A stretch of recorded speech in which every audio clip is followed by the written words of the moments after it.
రాజకీయాల్లో శాశ్వత మిత్రులు శాశ్వత శత్రువులు ఉండరని చెబుతుంటారు. అవును, ఒక్కో సందర్భంలో పరిస్థితులను బట్టి ఎంత ప్రత్యర్థులైనా చేతులు కలపాల్సిందే. తాజాగా అనకాపల్లిలో అదే జరిగింది. ఎప్పటినుంచో రాజకీయ ప్రత్యర్థులుగా ఉన్న ఇద్దరు నేతలు చేతులు కలిపారు. పంతాలు పక్కన పెట్టి పార్టీల గెలుపు కోసం ఒక్కటయ్యారు. మాజీ మంత్రి దాడి వీరభద్రరావును అనకాపల్లి తెలుగుదేశం జనసేన పార్టీల ఉమ్మడి అభ్యర్థి కొణతాల రామకృష్ణ మర్యాదపూర్వకంగా కలిశారు. మార్చి 8వ తేదీన దాడి వీరభద్రరావు ఇంటికి కొణతాల రామకృష్ణ వెళ్లారు. ఆయనతో కాసేపు సరదాగా ముచ్చటించారు. ఆ తర్వాత ఇరు పార్టీల కార్యకర్తలను ఉద్దేశించి మాట్లాడారు. టీవీల్లో వాటిలోనూ సోషల్ మీడియాలో వాళ్ళ సరదా వీళ్ళిద్దరూ ఆజన్మ శత్రువులు ఒకటి, ఆజన్మ శత్రువులు అలాగని వాళ్ళు పెట్టడం, అలా ఉంటే సంతోషంగా ఉంటారు అన్నమాట. ఈవేళ ఆయనకి రావడం, ఈ సీట్ అనకాపల్లి సీట్ ఇవ్వడం అనేటువంటి చాలా సంతోషం. ఇక్కడ ఆవశ్యకత కూడా ఉంది. సుమారు 15 సంవత్సరాల నుంచి అభివృద్ధి పూర్తిగా అయిపోయింది. లోపం కనిపిస్తుంది దీంతో. దీన్ని సరిదిద్దుకోవాల్సినటువంటి సమయం ఆసనమైంది. మొన్న ఎన్నికల్లో కూడా నేను రామకృష్ణ గారు అటు పనిచేశారు, నేను ఇటు వైఎస్ఆర్కి పనిచేయడం జరిగింది. మాకు మూర్తి గారు అనేవారు, ఎంఈఎస్ మూర్తి గారు, రామకృష్ణ వైఎస్ఆర్కి వచ్చేసి నువ్వు టీడీపీకి వెళ్ళాలా, అది కరెక్ట్ లైన్ అనేవాడు.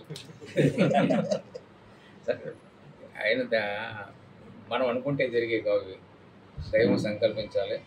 ఏదేమైనా ఆయనకి వేళ సీట్ రావడం మనందరం కూడా బాధ్యతగా పనిచేయాల్సిన అవసరం ఉందని నేను మీ అందరికీ తెలియపరుస్తున్నాను. ఈ సందర్భంగా కొణతాల కుటుంబంతో తనకున్న అనుబంధాన్ని దాడి వీరభద్రరావు గుర్తు చేసుకున్నారు. అందరూ అనుకుంటున్నట్టు తామిద్దరం శత్రువులం కాదని చెప్పారు. కొణతాల రామకృష్ణతో తనకున్నది రాజకీయ విభేదాలే తప్ప వ్యక్తిగత విభేదాలు లేవని స్పష్టం చేశారు. ముఖ్యమైన ఏంటంటే రాజకీయ సమావేశం కాదు, మా కుటుంబ సమావేశం.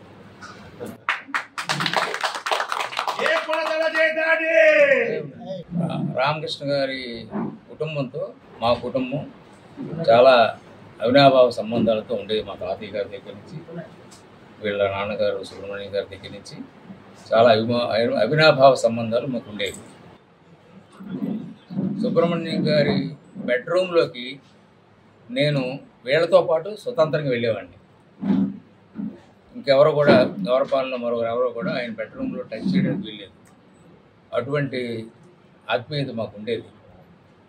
రాజకీయాల్లోకి మన రామకృష్ణ రావడం, కొత్త సంఘం స్టార్ట్ అయింది రావడం, దాంతో రాజకీయపరమైనటువంటి విభేదాలు తప్ప మాకు వ్యక్తిగతమైనటువంటి విభేదాలు ఏనాడు కూడా లేవు, ఉండవు. ఇక దాడి వీరభద్రరావు గురించి కొణతాల రామకృష్ణ చెబుతూ తాను కాలేజీకి వెళుతున్నప్పుడు దాడి లెక్చరర్గా ఉండేవారని గుర్తు చేసుకున్నారు. తాను డిగ్రీలో ఉన్నప్పుడు సైకిల్ తొక్కడం సరిగా రాకపోతే దాడి వీరభద్రరావు వెనక కూర్చొని నేర్పించారని వెల్లడించారు. ఆ తర్వాత తాను రాజకీయాల్లోకి రావడంతో ప్రత్యర్థులం అయ్యాను తప్ప తమ మధ్య ఎలాంటి శత్రుత్వం లేదన్నారు. రాజకీయ సమావేశం కాదని స్పష్టంగా చెప్పేది, కుటుంబపరమైన సమావేశం.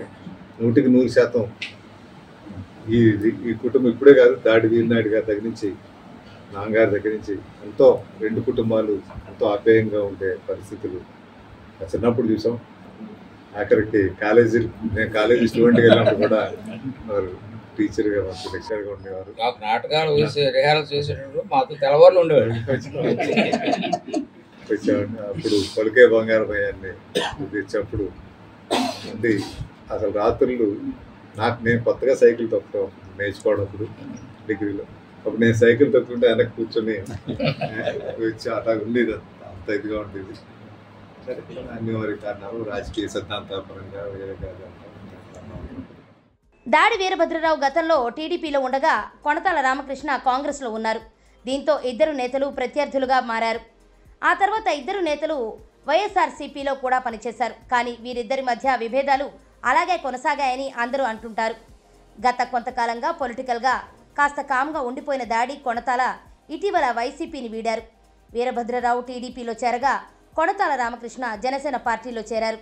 జనసేన తెలుగుదేశం పార్టీ ఇప్పుడు బీజేపీ కూడా కలిసింది. ఈ పొత్తులో అభ్యర్థిగా అనకాపల్లి నిర్ణయించడం జరిగింది చంద్రబాబు నాయుడు గారు, పవన్ కళ్యాణ్ గారు. ఇందులో భాగంగా మన ఉత్తరాంధ్రకు, ఈ రాష్ట్రానికి ఒక ముఖ్య నాయకులుగా సీనియర్ నాయకులుగా గౌరవనీయులు దాడి వీరభద్ర గారిని కలిసి వారి సహకారం తీసుకోవాలని అందరూ కూడా కలిపి ఇప్పుడున్న పరిస్థితులు కూడా తెలియపరిచారు.